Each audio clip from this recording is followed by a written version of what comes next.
भरधाव कारने दोघांना चिरडले. आईचा मृत्यू, मुलगा गंभीर. रहाटगाव येथे नागपूर-अकोला महामार्गावर एक भीषण अपघात घडला आहे.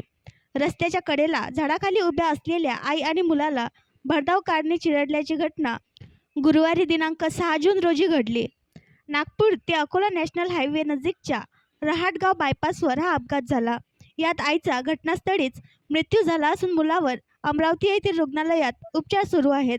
दरम्यान या घटनेनंतर आरोपी कार चालक घटनास्थळावरून फरार झाला आहे. मिळालेल्या माहितीनुसार शुभम मेश्राम वय 25 वर्ष हा आपली आई सुनंदा मेश्राम वय 45 वर्ष दोघेही राहणार सावर्डी हे दुचाकीवरून जात होते. दरम्यान अचानक पाऊस सुरू झाला. त्यामुळे पावसापासून बचावासाठी ते एका झाडाखाली उभे होते. तेवढ्यात रहाटगाव मार्गे आलेल्या लाल रंगाच्या भरधाव कार क्रमांक MH14 HK 0265 ने दोघांना चिरडले. या अपघातात सुनंदा यांचा जागीच मृत्यू झाला, तर शुभम गंभीर आहे. त्याला जखमी अवस्थेत रुग्णालयात दाखल करण्यात आले. अपघातानंतर नागरिकांनी घटनास्थळी धाव घेताच कार चालक घटनास्थळावरून फरार झाला. या प्रकरणी फ्रेजपुरा पोलिसांनी कार चालकाविरुद्ध गुन्हा दाखल करून तपास सुरू केला आहे.